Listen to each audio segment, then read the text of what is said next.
3, 2, 1, here we go.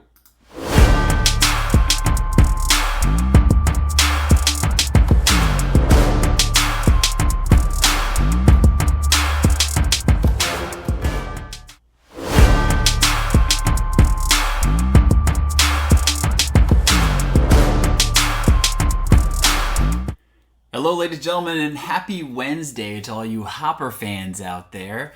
And welcome to the next episode of 56 and Under, where Y-O-U-R means your and Y-O-U''RE always means you are. My name is Sam Skibbe, your host of MO WIFF's Wednesday show on the weekly content schedule live on Twitch, where instead of eating food on my lunch break, you get your fill of whiffs instead. Hello, Josh. Don't forget to subscribe to the Mo WIFF Twitch channel and hit that bell to be notified of any time we go live here on Twitch. Today is Wednesday, ladies and gentlemen, and we have no games tomorrow. There was no episode last week as I was on vacation sipping wine in Napa Valley, and next week there will also be no games because it's July 4th weekend, so the park is closed. So if you have not heard, we will not have games tomorrow. We'll be reshuffling around the schedule, and we won't be back on Miracle Field as a league until July 10th. Last week, we saw two great matchups. The Mojo get back-to-back sweeps, polishing off the Mambas with the second Home Run Derby League game of the year, and then a 4-0 win over their new Mamba, Justin Hall, on the mound. That series was followed by yet another fun split series, this time between the Bombers and the now 2-win Melonheads, who are on a high. And in my opinion, they look poised to go on a run the remainder of the year. We shall see. Gus Skibbe earned his third Player of the Week nod in a row, second in a row as a pitcher. That was a big highlight of last week, along with the random moments from last week, including that Home Run Derby game, a Gildahouse home run to take the lead in another game, in this game behind me, and then another Bryson Livingston save. The Melonheads have 2 wins on the season, and it's because Bryson Livingston got the save in both of them. If you haven't seen any of the games from last week, go back and check them out, just like this Bombers Melonheads game behind me at the bar here at my house. Thanks for joining us again. We have 3 segments. We have our top 5, and then we're going to actually go to a new segment. And I know people are going to be like, whoa, Sam, that means there's no headshot, because headshot's usually your second segment. Well, you're right. But this new segment, we're going to take away headshot for this day today, and we're going to make a new segment called Make a Case. So something happened recently on Monday, and I want to make a case for some of these things as we go along. And then we have our over and under predictions recap that we'll talk about. And I know all of you are sad about headshot. Well, I'll at least show you this, right? We'll show this headshot, and then we'll come back with a picture. So stay tuned. We have this. Pew, pew, pew, pew. Pew, pew. Yes, indeed. And your headshot, ladies and gentlemen, I found a picture. It was sent a picture that I think really should be included in our headshots, and that is this one right here. Ah, yes, Jason Worstenholm. Seems like he's a common person that it gets highlighted during headshot, and this one here with the 4-0 Jason Worstenholm Heine out lean off of Johnny Gunn in Game 2, where the Melonheads did end up winning in this game. But you would think that their confidence wouldn't be riding high, but no, not Jason. He's always got the lean and riding high with his confidence. So congratulations, Jason, our sole headshot of the week, as we move forward with a new segment that we'll have in segment number 2. But let's get to it. The first one is our top 5 list that we always do. And last time we actually did top 5 trades that would be fun in a hypothetical situation. And I actually kind of manifested one of them. It wasn't the exact trade, but Justin Hall did end up going to the Mambas. And that was my number 1 when it came down to my top 5 list last week. But this week, let's continue the trade trends. And let's do a top 5 difference makers for their new teams of the traded players this season. So we're going to do kind of some difference makers of the people traded. And our honorable mention to start are 2 people that have been traded, but they weren't in the flurry of trades that we will talk about in just a little bit that have come down the pipe as the Kings already jumping in on that rebuild for this coming season. My honorable mentions are going to be the two players that were traded not in this flurry, and that is Drew Ballman went to the Melonheads and Sam Eichenlaub to the Archers. Two separate trades, have nothing to do with each other, but these two players making an impact on their team. Sam Eichenlaub was needed in that Archers series where they went against the Mojo because they needed a body, and he was the only source of offense for the Archers in that series, instantly making an impact on their team. Hitting a home run off of me and making the game 6-1 instead of 6-0 in that second game. Sam Eichenlaub can hit, he can pitch for the Archers. It's just going to come down to, will the Archers need him down the stretch? Will they utilize him down the stretch? He has that championship experience, something that the Archers really need as they head into the playoffs, and they will make the playoffs with the roster that they have. And the other one, Drew Ballman, instantly showing off, literally up behind me here. Drew Ballman. Oh, this might be it, folks. What timing? I did not even plan this. Look at the timing here. Drew Ballman, off Cam Smith. Okay, wasn't that pitch, but still pretty good timing if you tell me here. I think this was it. Ding dong. Drew Ballman hit a home run off of Cam Smith in inning 1. Now, this ended up not mattering, as we know that the Bombers come back and win. Sorry, spoiler alert if you haven't watched yet. But Drew Ballman making an impact on his team in the first game, and then in the second game got the win on the mound for the Melonheads. And Brian on the call for announcing this game for game number 2 said, "Are the Melonheads back?" So Melonheads getting the win, Drew Ballman making that immediate impact. Those are my honorable mentions. Now we'll move on to the flurry of trades that have happened. I'm not going to maybe go through the trades. I can kind of go through them as we go along. Kings have a hand in all of these trades that have come down for these 5. The first one is somebody that the Kings are getting. At number 5, we have Ray Jaso to the Kings from the Mojo in that trade with Jordan Smith. Now, obviously, the picks are going to be what is huge for the Kings here. And the Kings even get a little sweetener with having Sam and Gus Skibbe playing with the Kings in the MO WIFF Classic. But Ray Jaso going to the Kings.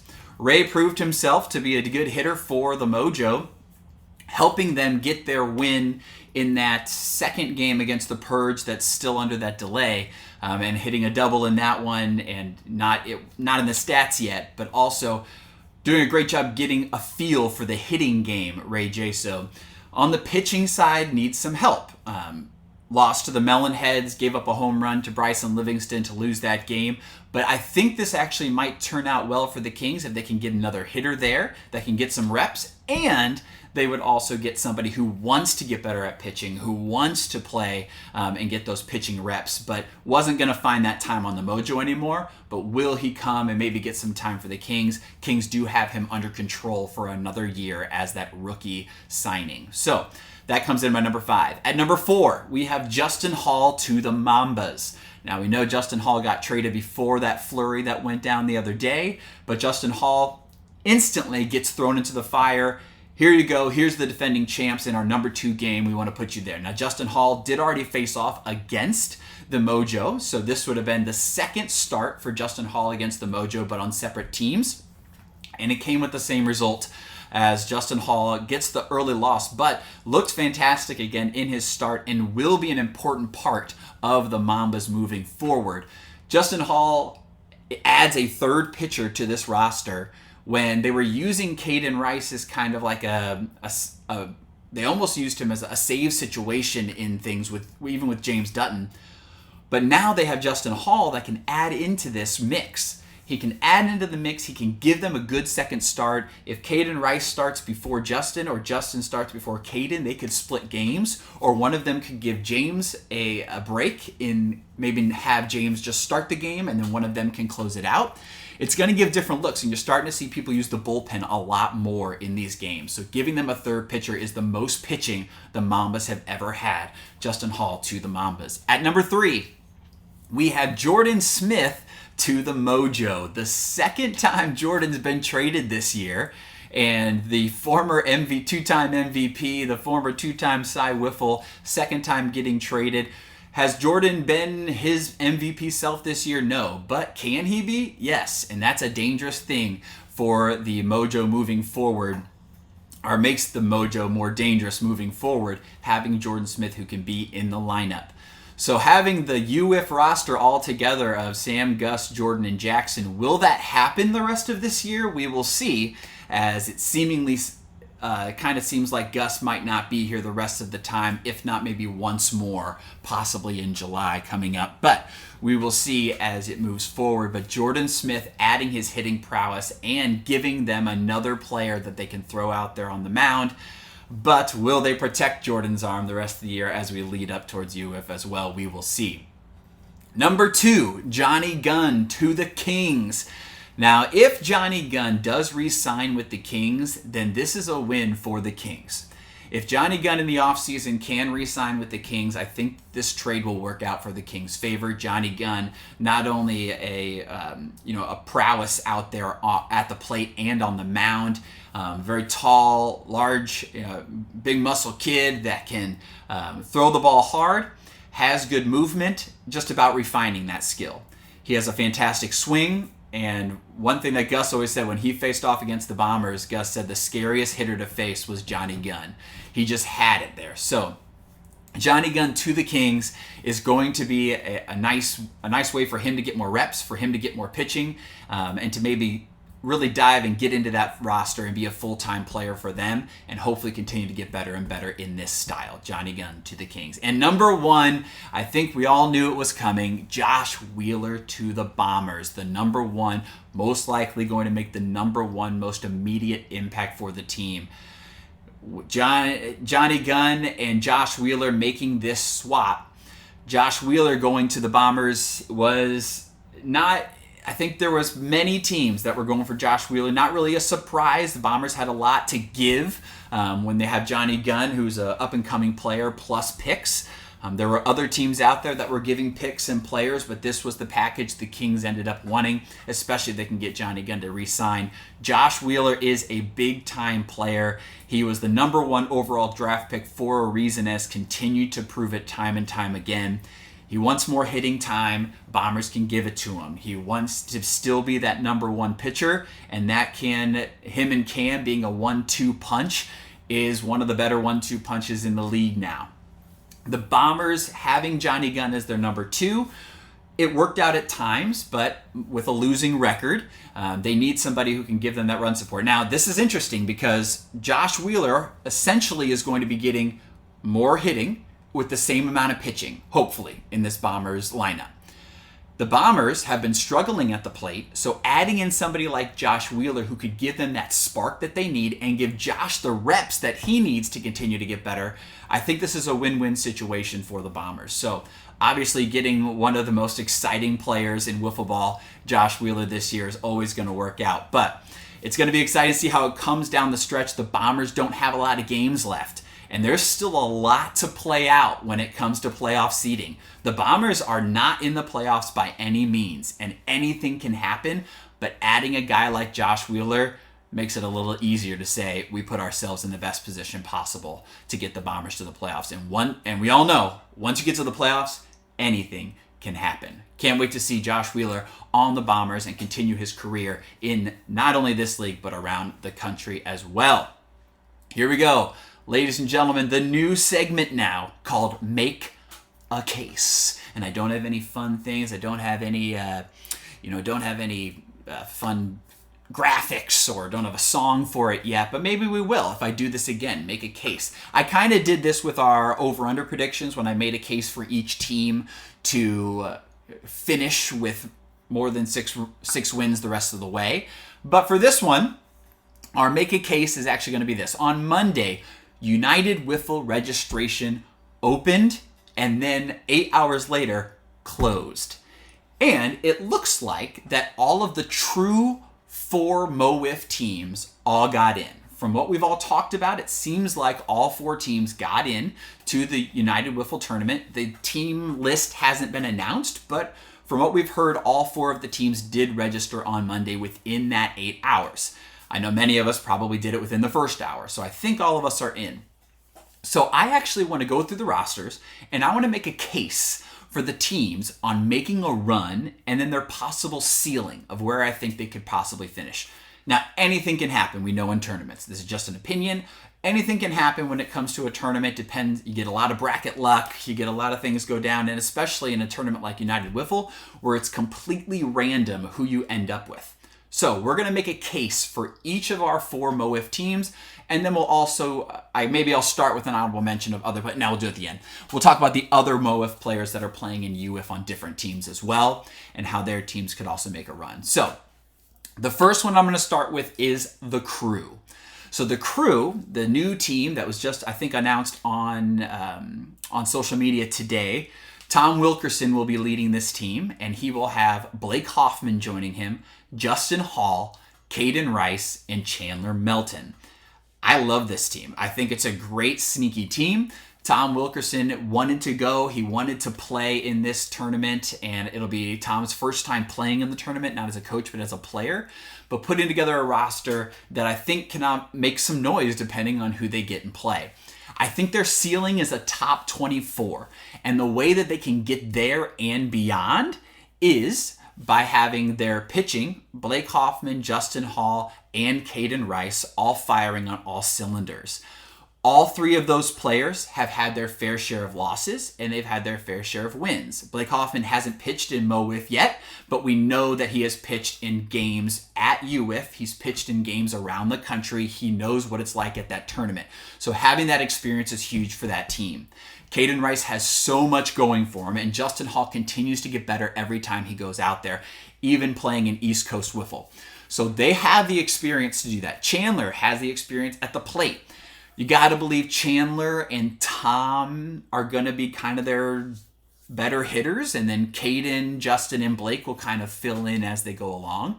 But having Chandler at the top of your lineup is nothing to snuff about. They are going to have to hit some big-time hits when it comes to this. They have to rely on Chandler. Chandler's going to have to come up big for this team on the offensive end, because I think that there will be runs scored against them. They just have to score more. That's what you got to do to win. I mean, obviously. But I think top 24 is their ceiling, and I can't wait to see if they get there and beyond. The next team I'm going to talk about is the Mojo. The Mojo coming in with myself, my brother Gus, Jordan Smith, and Jackson Crosley, just bringing 4 to the tournament. It was a conversation that we talked about and leaving the roster spot open, but also having 4 guys that we know will play in each lineup, will play in the field. That's it. Yeah, that's a little risky when it comes to somebody getting hurt, but having no worries about who's going to play where, who's going to get playing time or hitting wise if somebody's struggling. We're going, we're rolling, and obviously great friends all around. So this team I have at a top 16 as their ceiling. Possibly it's a fringe top 12. So it's going to be tough to make it to Sunday at top 8 for any of these teams. It's going to be tough. Especially with a team that is aging like this one. This is probably an average age, probably the highest average age of a team that we're sending for MO WIFF. It might be close. The next team, never mind, it might be close with the next team that I talk about. But Sam, Gus, Jordan, and Jackson obviously have all done fantastic things in MO WIFF, and now it's about transferring that to UWIF. I think top 16 is a good finish, and I also think that this team can play spoiler to a lot of people if they get Gus on a great start. If they get a fresh Gus or a fresh Jackson, even Jordan can go all out for one game like he did against Ridley Park last year, throwing in the high 80s, all of a sudden finding that. So if Jordan can do that for this team, and we can maybe get some starts depending on some bracket luck, I think top 16 is there. I think this is overall, by far, I think this is overall the best hitting team out of any of the rosters so far. And I think everybody would agree with that. From a pitching perspective, all 4 can pitch, but do they have the firepower that a lot of these other teams might have? So I think it might be the best hitting team in the tournament for MO WIFF, for Missouri, but not so much on the pitching side, and that's where they're going to have to step up, and Gus is going to have to lead the charge there. But 2-time pitcher of the week might do it. All right, my next one is the Miracle team, and I also have them as a top 16 fringe top 12 team as well. So same as the Mojo, I have them kind of in similar spots. The Miracle team is Cam Smith, Josh Wheeler, Tony Cochran, Rory Rank, and Spencer Foss. I had our team as possibly the oldest average age. But Miracle might be close with us. I think Josh and Cam might be the younger, obviously Foss really younger, but then Cam and Josh on the younger side of 30s, Tony and Roy on the older side, might even out with the Mojo and Miracle. So I have them as a top 16, fringe top 12 team as well. I think this team can make a lot of noise. Spencer Foss, Josh Wheeler, Cam Smith, going to be their 3 pitchers. Tony Cochran can pitch, and I assume they will use him in a role if they find a team in their early games that they can throw out. He can throw there. Maybe full on throw one game as hard and best as he can. This team is going to hit. I don't know if they're going to hit 4 or 5. I assume they're going to hit 4, but maybe they start with 5 to see who has it. If I had to guess, I would say Foss is kind of the odd man out right now from a hitting perspective. Again, not the manager. I don't know, but you got to believe Foss is one of their top young arms that they have. Josh Wheeler. It's going to be interesting to see how this team plays the pitching side. When are they going to pitch each of the players? Cam, Josh, and Foss. Do you pitch people earlier to get farther? Or do you save who are they going to save for that Sunday just in case they can get to that top 12 run and possibly make a run at a top 8? So I have the Miracle as a top 16, top 12 fringe as well, just like the Mojo. Excited to see this team play out in York, Pennsylvania coming up in October. And the last one, I actually have this team as their ceiling as a top 8 team, and that is Lit City. Yes, I have Lit City as a possible top 8 team. And I know that seems wild with all the names that we just said. Well, what makes this team? But Lit City, Caleb Schweiger, Colin Wilkerson, Pat Ballman, James Klein, and Quentin Meyer. I have them as a top 12 team with a fringe top 8 chance. This could be the best chance that a Missouri team has at a top 8 getting to Sunday finish, and it is simply because their pitching is incredible. Now, it's going to be interesting because how does this team play out? I heard rumors that the captain was maybe going to be a Doug Meyer going with it so that, while Tom is playing, and I think Brian is going to be helping the crew out, but having Doug Meyer on as the manager of Lit City, not only is Q on that team, his nephew James on that team, got experience with all of them as well and experience in big moments, but is Doug going to save a certain person? And if he does, who do you save for Sunday? Because you want to make sure you get there, but all these guys can do it.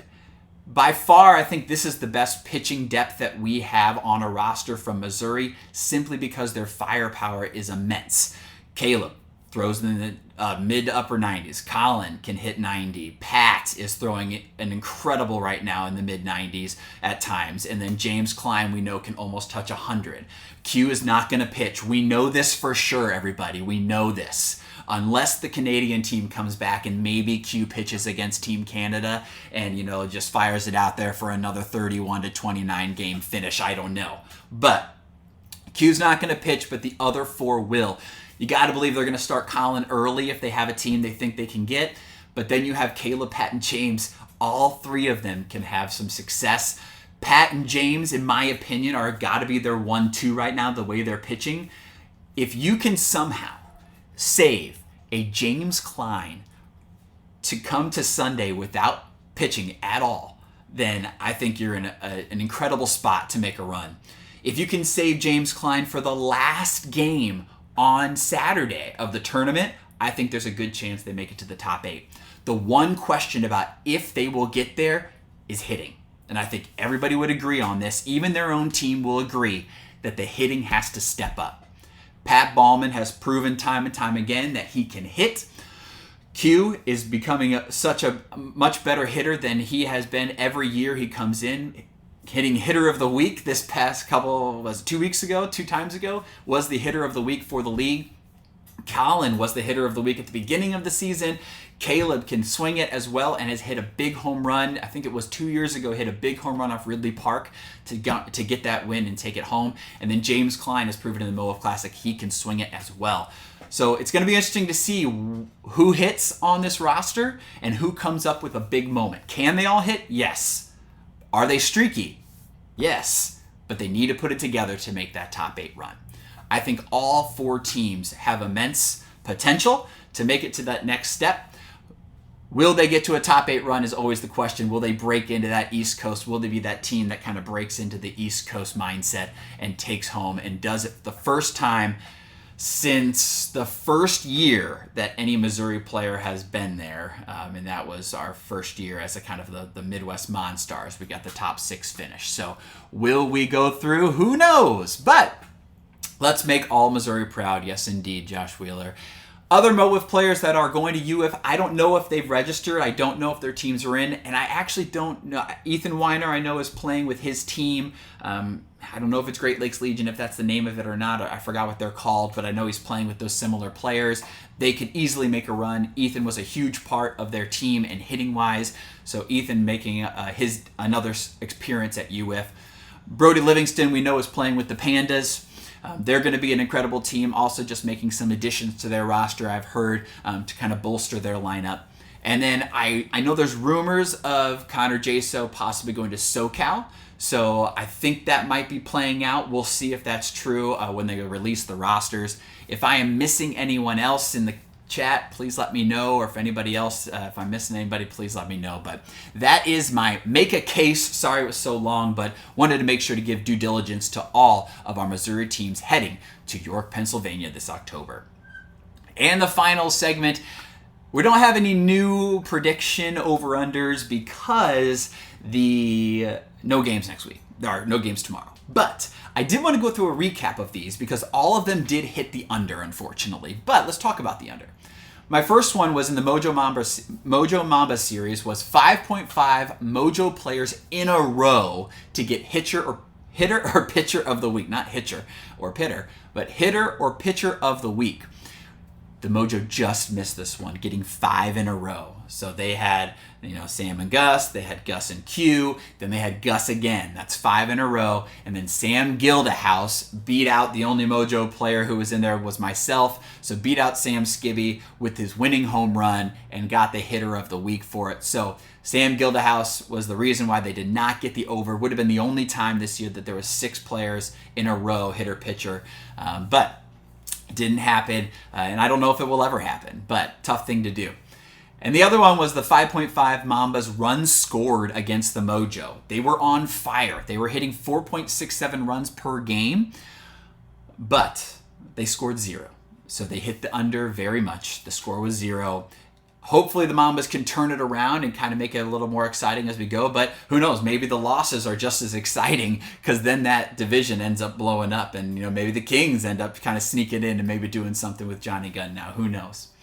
On the Bombers Melonhead series, 5.5 players show up for the Melonheads roster for the series. They got the way under. They barely got 4. They were having 3 the entire time until the Melonheads all of a sudden a 4th player showed up. But hey, if you add the 4 players the Melonheads have, plus now they have 2 wins, 4 plus 2 makes 6, and that hits the over. So maybe we can count it. And then you have 5.5 hits for Cam by the end of the series on the season. He was currently at 2. And with the Melonheads pitching, would he get 4 more to hit the over? That was the goal. Cam only had 1 hit. He got his first home run. But for Cam, it was the walks. He had 5 walks at the mound, or at the plate, excuse me. 5 walks at the plate for Cam. Could have maybe had his chances if he got thrown a 56 and under pitch, but never happened for him. So didn't get the over on that one. Maybe next time we can have the same one to see if he can get 3 more to get to there. All of these hit the under. Maybe 5.5 is just too much for this prediction section, but that's the name of the game. 56 and under. In between 5 and 6 is 5.5. All right, ladies and gentlemen, that'll do it for this episode of 56 and Under. Thank you for joining me in the chat. Thank you for watching on YouTube after, if you're watching. And we will see you in 2 weeks after the July 10th game. So we won't have it next week on July 9th. We'll see what happens on July 10th, and we will return after that for 56 and Under. My name's Sam Skibbe. Thank you for joining me for 56 and Under. Happy Wednesday, Hopper fans.